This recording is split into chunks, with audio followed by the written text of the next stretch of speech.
The mission of the center is to create programs and resources for families and adolescents from the ages of 10 to 18. Basically what we do here is we provide education and prevention programming. A child comes to us whether a family brings them here or a school resource officer brings them here, probation, or district court. It could be because of out-of-control behavior. It could be they are running away, they are experimenting with drugs and alcohol. We have 9 different classes that we're offering right now. We have anger management, drug and alcohol abuse, social skills. We have gender-specific classes for young women and young men.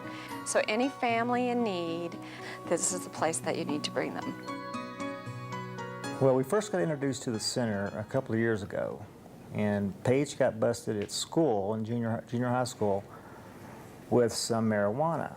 I was always depressed all the time, and I felt like I really, I just didn't have anybody, so I didn't care at that point. She ran away with an 18-year-old and was gone for several days. It was quite an ordeal. She spent a little time in jail. It's a hard thing for a parent to see. Well, when I first went there, it was kind of difficult because I didn't think I really wanted anybody to help me out with any of my problems I had, but it ended up being like the best thing. Talking to other kids that, had similar problems as I did just helped me grow up a lot and mature a lot more and see what's really out there. And it's not just what the center has done for the kids. Sometimes as parents, we need advice too. When a child comes to us, we look at all avenues of their life. We look at their family structure, we look at their academic structure, we look at their friends. Our assessments really tell us what that child needs, and we develop an individual education plan for them so that they can be successful.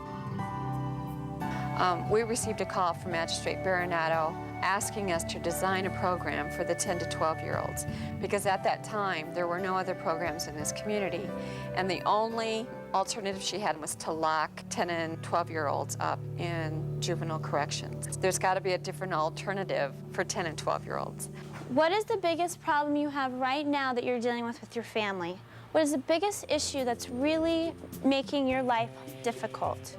And write it down and crumple it up and throw your problem away into the bucket. I'm going to read them, and we're going to try to solve the issue together and try to think of some ideas and suggestions.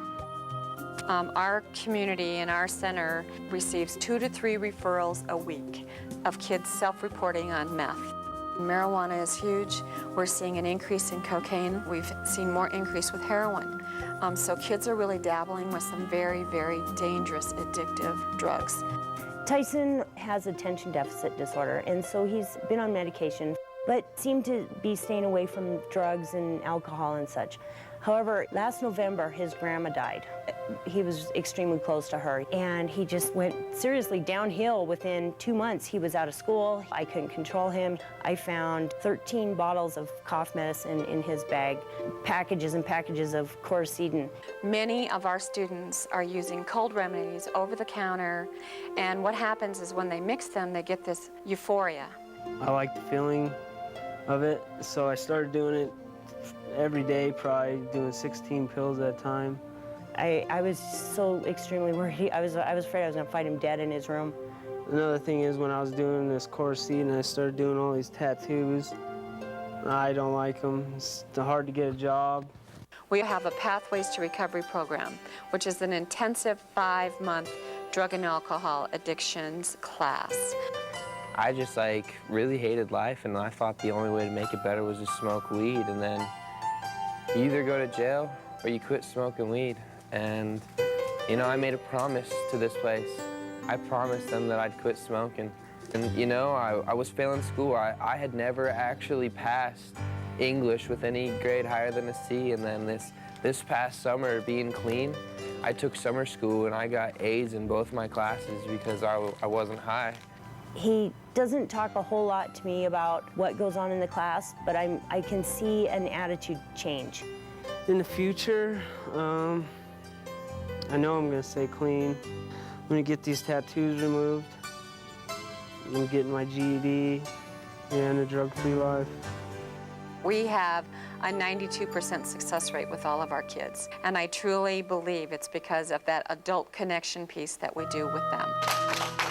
I'll miss you. When these kids graduate from these programs, it's an amazing accomplishment. To graduate from these programs, they have to be clean for a minimum of 4 months. And for them, that's the most they've been clean in their entire lives.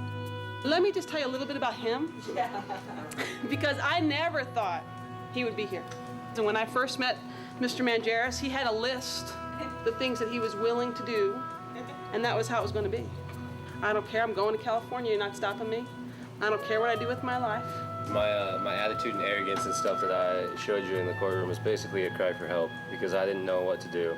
And I thank you for what you did because you've really helped me and you've turned my life around.